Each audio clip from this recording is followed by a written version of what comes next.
In this riff on the scriptures, we're diving into Romans chapter 8, verses 26 and 27. You'll recognize verse 26 as the famous intercession verse of the Spirit in the context of praying in other tongues. Let's go ahead and read these verses before we dive in.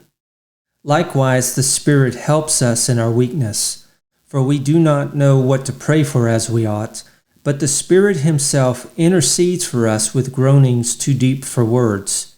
And he who searches hearts knows what is the mind of the Spirit, because he intercedes for the saints according to the will of God. Now going back up to verse 26, it says, likewise the Spirit helps us. That's a little bit blind to us because is that how does he help us?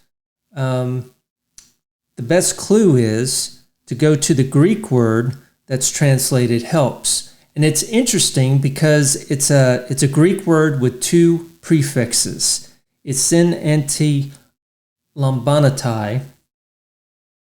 You have one prefix here with soon, and then you have anti, which is the second one, and then you have the root word.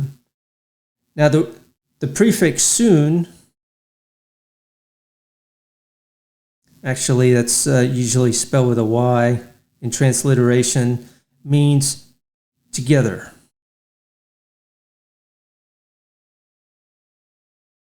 And you see it all over the Greek New Testament. The prefix anti, you can guess, means against.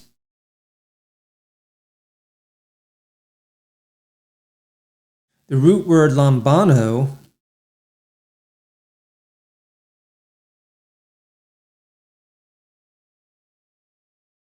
means I take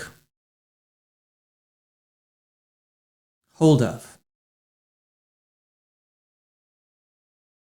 So when you put all three of these together, what you have is the Spirit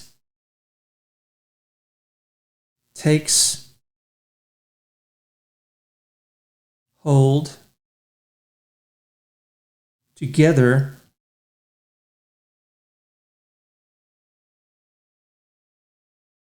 with,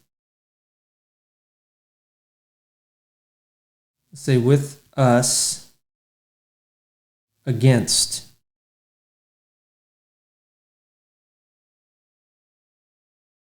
And you can see how that works out in the verse. Likewise, the Spirit takes hold together with us against our weakness. Why? Because we don't know what to pray for as we ought.